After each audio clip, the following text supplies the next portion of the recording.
Today, we're going to be discussing what it's like to see, in my opinion, one of the craziest live physics experiments you can safely witness. We're going to be answering the question, what is it like to see a rocket launch in person?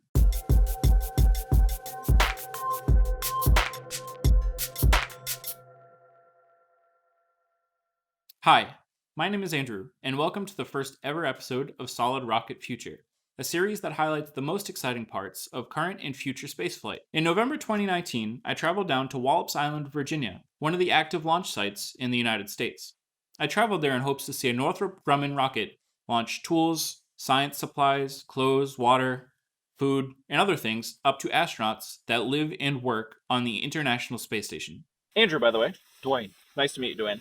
So you've never seen a rocket launch in person before? Not in person, no. What made you come out and decide that you wanted to come see a launch? My son came up with the idea. He told me about it, and yesterday morning we decided to come down. Excellent, Yeah. Nice. Do you have an idea of what the coolest part of the launch might be? For me, I mean, visually it's going to be neat, but I want to hear the sound. I want hopefully to feel the thrust from fireworks. I love the concussion. Excellent. When you feel that, so. Cool. Are you really excited for this thing, or how are you feeling? Yeah, it's pretty neat. I'm actually enjoying the kind of the people here, the kind of feeling. It's very laid back, kind of feeling. It's pretty neat, and I don't know. I'm just anticipating a cool launch and hope it goes off. Excellent. Awesome. Many people don't realize this, but we've had a constant presence, without even a single second of a gap, living and working on the International Space Station, or ISS, for over 20 years. ISS resupply missions, though fairly consistent, only make up a small percentage of the total rocket launches we have here in the United States each year. This year alone, we've seen a total of 40 successful orbital launches, and that's just from the United States. There are other countries launching payloads to space as well. And that is a good thing for us rocket enthusiasts, as it means there's plenty of launches for us to go see live. But that doesn't necessarily mean it's easy to go see a rocket launch. In fact, it's quite the opposite. It's an emotional roller coaster of an experience to go see a rocket launch live. Starting from even before you book your hotel or your transportation. Rockets are expensive, and the payloads, the cargo you're actually bringing to space, is even more expensive usually. Whether it's supplies up to the ISS, or humans to the moon, or maybe even a rover to Mars, there are people that have spent their entire careers working on this payload. The launch has to go right. It has to be successful. Failure is not an option. It would be a tremendous waste. Do you remember how many times it took, how many trips before you actually successfully got to see a launch? 2? It was 2? Yeah. How many times have you traveled in total for a launch? I don't know. Probably about 6, I think. And how many have you seen? 2. Okay. So the first launch that actually went off successfully. Yeah, that was here.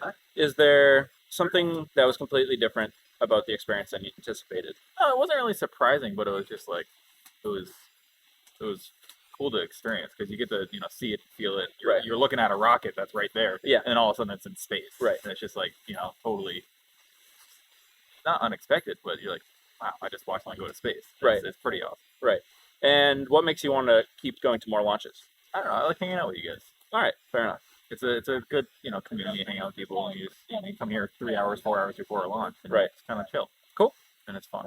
And you had quite the different experience here during for the first launch. yeah. Could you kind of explain days and minutes and Days and minutes. Yeah. Yeah. days, hours, and minutes up to that? Because that was a 24-hour scrub, right? Yep. So we came here about, probably 5 hours before the actual launch window. Yep. And it was rainy and stormy and it was just like not very good weather. Right. Didn't really have high hopes for it. Exactly. But we hung out anyways and listened to the countdown and everything and the holds and the restarts and the holds and the restarts. Kept getting pushed further and further into the window. And then pretty much at the very last second on the window, there was lightning and all kinds of storm weather and really low ceiling and everything. Yep. No one had any high hopes, honestly. But the last second they were like, all right, we're gonna go. Right. And the rocket went and maybe 5 seconds after it lit, it just was disappearing into the cloud. Right. You couldn't see anything. You could hear it and feel it, but exactly that was about it. So that's it's really quite the extreme. But it was pretty stressful. Yep. So don't feel cheated if the launch you're going to see is delayed or canceled. As an attendee, you're not even on the list of things to consider whether the launch goes off on time, the next day, a week later, or maybe even years later. From the moment you decide you're going to attend a launch to T-0, the launch is anything but a guarantee. Months before the launch, it's likely the spacecraft that is scheduled for launch might still be undergoing testing. This testing at any point could reveal problems, and the launch date could slip to a later date. Eventually, likely weeks before the launch, the rocket and payload will make their way to one of the world's launch facilities to be mated together. This is often referred to as payload integration. During this time, lots of very precise work is completed, verified, checked, and tested, and if all of that goes according to plan, then the launch date sticks. If not, well, the launch day could slip. Okay, you're a few weeks out from launch, and that's exciting.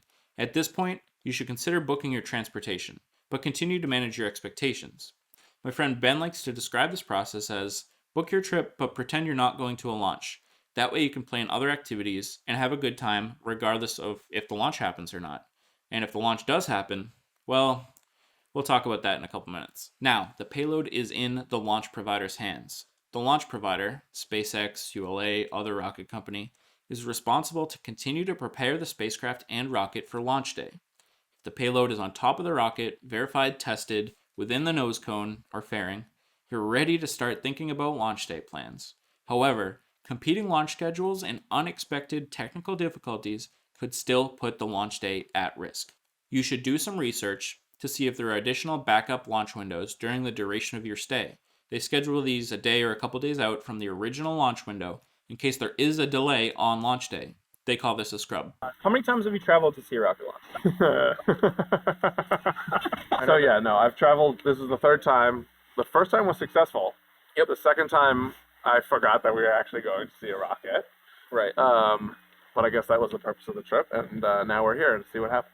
Excellent. So your experience is a little bit different from Ben that we interviewed earlier. So you've seen one launch, and the one that didn't launch, we knew before we even left for the trip that it was canceled.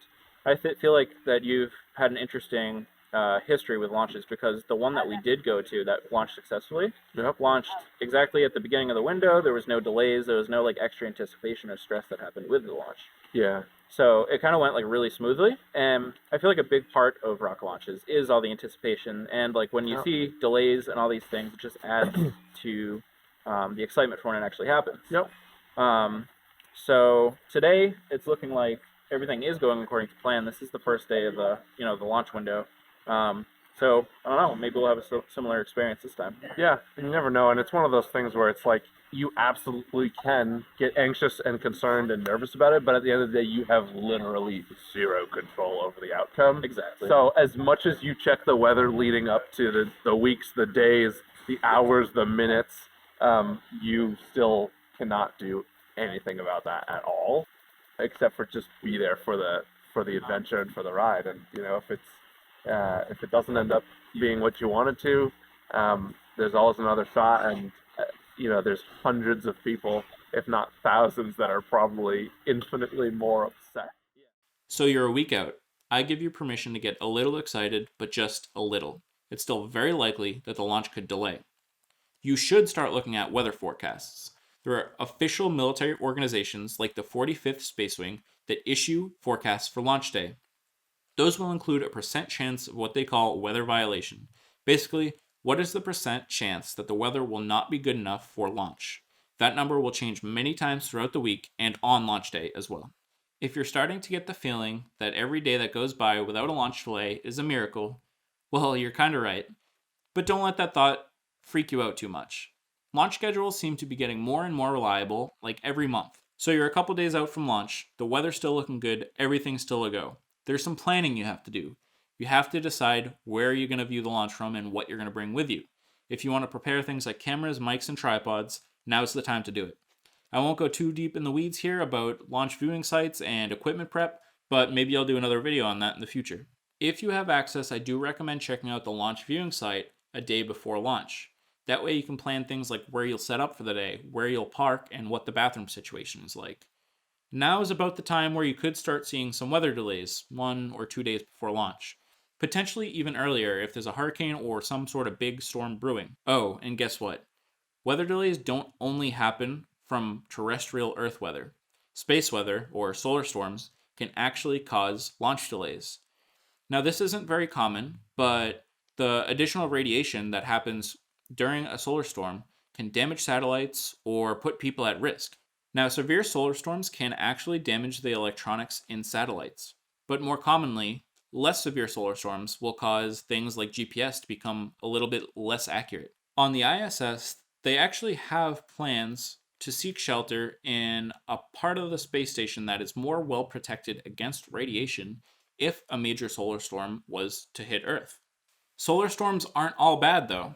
They're what give us the beautiful aurora borealis or northern lights displays here on Earth. A day or two before launch, the launch provider will move the rocket out to the launch pad, and of course this is another opportunity for something to go wrong and cause launch delays. Luckily, this process is pretty slow and methodical, and I've never personally seen it cause a launch delay, but I'm sure it's happened.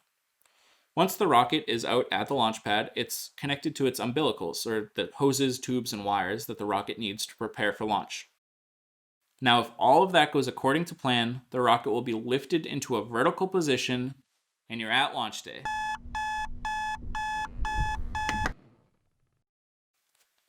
It's launch day. Check your Twitter. Is the launch still on, or did it get canceled overnight? I give you full permission to get excited, but remember, it could scrub at any time. Now is a good time to remind yourself of the launch window for the day. Sometimes this is an instantaneous launch window, which means there's only a single second designated for launch time. So if there's any issues that the team has to work up to launch on launch day, usually that results in a scrub because there's no time to investigate. If you're lucky, you might have a multi-hour launch window, which is really helpful for if the weather is not quite cooperating or if there's any small technical issues that need to be investigated during the launch window. Eat an exciting breakfast, blast some David Bowie, and high-five your launch day friends. And if you don't have any yet, you will soon. You're going to want to get to your launch site anywhere from 3 to 8 hours before launch, depending on how popular of a launch it is. And make sure you pick a good playlist. It's going to be an exciting day for you. If you're approaching your viewing site at night, you're going to see something beautiful. A brightly lit monument against a dark horizon. There'll be lights beaming at the rocket, some spotlights beaming at the sky. And when I saw this scene on my first launch, that was the first moment I knew I was going to see something way beyond any expectation I had ever set. If you're approaching during the day, you'll have a beautiful sight as well. The rocket sticking up over the horizon, and if you're at the Cape, some buildings you might recognize. This isn't as shocking of a sight as the night launch, in my opinion, but it's still pretty great. You'll arrive at the launch site, and you probably won't be the first one. Launch viewers are a very dedicated bunch, but it won't be long until somebody chats you up and learns that it's your first launch, and they're going to be really excited to see your reaction. You can keep on checking the weather. There are multiple check-in points throughout the day where the launch team will look at the forecast and decide if it makes sense to keep moving forward. An hour or two before launch, the rocket will begin preparing for launch. It will get loaded with propellant and fueled, and it will be monitored for things like temperature and pressure and a bunch of things. And if anything looks wrong, it's probably a scrub. At this point, if you're close enough or have binoculars or a camera with good zoom, you can start to see the rocket slowly come alive. You'll see it venting clouds of water vapor and breathe. This gets the heart racing. Everyone around you will feel the same energy. Everyone is getting excited. Take this in. Really let it take you. But don't forget, you're not out of the woods until the rocket is off the pad. You're about 20 minutes from launch. For me, this is where time gets really loopy. Minutes feel like seconds, and seconds feel like minutes. You're only a few minutes away from launch. Your heart is beating. You hear the T-minus 5 minutes call out on the launch audio system. You can hardly stand still. You've committed to seeing this launch, but the rocket hasn't. You could be let down at any single moment. You could hear, hold, hold, hold, come over the radio.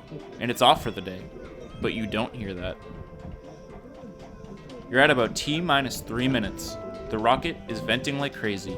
So much vapor coming off of it, it looks like it's ready to leap off the pad. It's time for the launch team to check the weather. The weather is green. The weather is good. It's time for them to check the range, for them to make sure that there are no planes or boats in the designated safe zone. This results in a scrub more often than I'd like, but it's green. The range is green. Then you hear the launch teams one by one signing off that they are ready for launch. GSO. GSO go. RSO. RSO's go. TD. TD is go. Prop lead. Prop lead is go. Stage 1. Stage 1 is go. MES 1. MES-1 is go. GC. GCE go. ACE. ACE is go. Mars. Mars is go. CMD. CMD is go. LD. LD is go. NG. In honor of Alan Bean, who shared the gift of exploration in both life and art, and inspired future generations to travel back to the moon and beyond, Northrop Grumman is go. Copy. And we are go to proceed with final countdown. Check step 380. You are 20 seconds out, and every second feels like half a minute. If you're like me, you're ready to jump out of your shoes. And then you hear it. T-minus 10, 9, 8. The launch could still scrub. 5. 4, There still could be an automatic abort. 2, 1.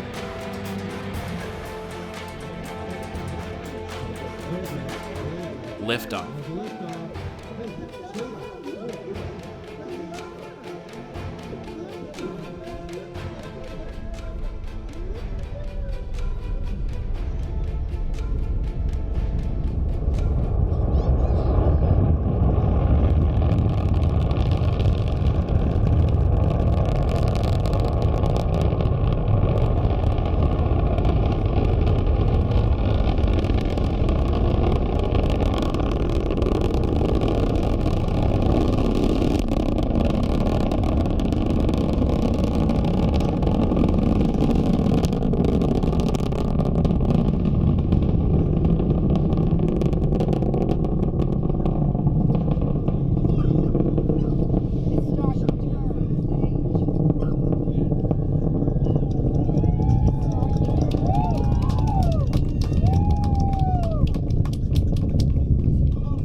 The rocket lifts off the pad. The light coming off the engines is borderline blinding. It's silent. Everyone is silent as you watch the rocket lift into the sky.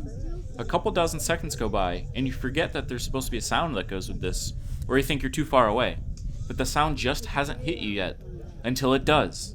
A low rumble starts from beneath your feet, one of the lowest pitched sounds you've ever heard. It gets louder and louder until it breaks out and into an intense crackle that sounds like the atmosphere being ripped apart around you. You hear it and feel it, and you may or may not be emotional. The sound reaches its peak as the rocket gets smaller and begins dwindling out of view. The sound to slowly dampen until that too is gone. You look back at the launch pad, and it's an empty pad, no rocket. That thing you just spent the last 4 hours staring at is completely gone. There's some vapor left settling around the pad. Everyone is all smiles, shaking hands, high-fiving. It's done. The whole trip was worth it. You feel a tremendous relief and continue to ride the high off of what you just saw as you pack up and get ready to go home. So, it went. What did you think? That was incredible. What was the coolest part? Sound? The sound was the thrust, the feeling, the concussion against my body. It was just incredible. Right. Yeah, I think that's a general consensus across everybody. They do expect like the really cool visual aspect of it, but they don't really recognize two things. The sound really hits you, Yeah. and I think a lot of people don't realize that it has there's a mental reaction too, like actually just seeing all those physics happening in front of your eyes and then just seeing that thing that's going to space. I don't know if you felt any of that, but was surreal. it hits on a different level. It's really cool. It was definitely surreal. Cool. Do you go to another one sometime? Gotta do it again. Nice. Thank Yeah. you so much for doing the short interview here, and Thank you. I'm Happy to glad help. you had fun. Happy that I got to. What do you guys think? That was great. awesome. It was Yeah? very good. It's Yeah. cool. Good. It's just crazy when you're just watching it. You're like, oh my gosh! And you there don't really is know when it's gonna a go. And then you see a fire light, on the you bottom see all the of smoke this come out, rocket. It's just kidding. and then the sound just ramps up. It's awesome. Seeing a launch in person is an emotional roller coaster.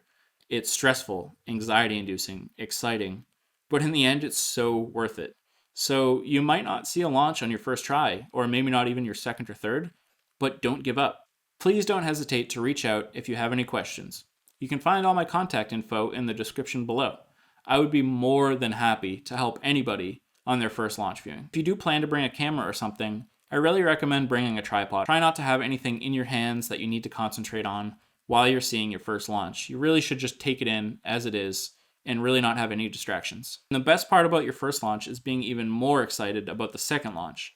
And maybe you'll even bring somebody new with you this time. Thanks for watching. This is Solid Rocket Future, and I'll see you next time.